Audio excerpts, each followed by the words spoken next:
এনে থাক, তুই আইতাছি আমি। তুই যা, আমি এই সুযোগে পিজ্জার প্লেটটা উড়াই থুই দি।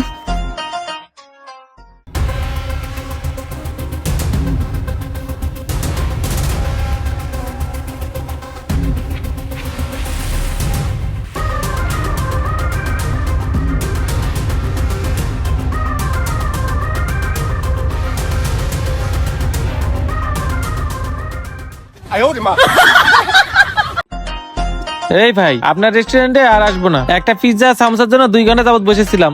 থাকেন মিয়া। এ ভাই দাঁড়ান। কি ভাই বলেন?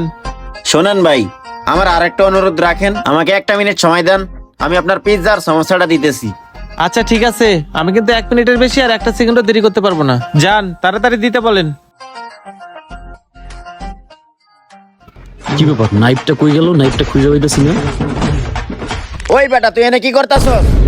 ওই বেটা, তোর কি বিবেক বুদ্ধি কিছু নাই? কেন স্যার, আমি আবার কি করলাম? কি করছস মানে? একটা কাস্টমার 2 ঘন্টা যাবত বসে আছে, তুই এখনো খাবার দিস না কে?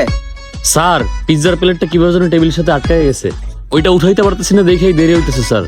কি কস? তুই কি আমার ঠাকুমা জুলির গল্প শোনাইতাছস? আই তো দেখি আমার লগে।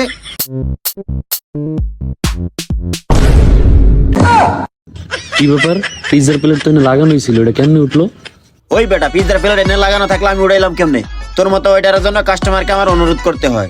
তোর মতো ওইটার আমি আমার রেস্টুরেন্টে রাখবো না, তুই এক্ষুনি বের হ।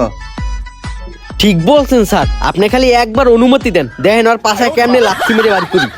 এতে আবার অনুমতি নেওয়ার কি আছে? ওর লাত্তি মেরে বাড়ি করে দে। আয় এদিকে। তোর কইছিলাম না তুই আমার লাগে লাগতাইস না, এর পরিণাম ভালো হইবে না। অন বুশ ঠেলাটা যা।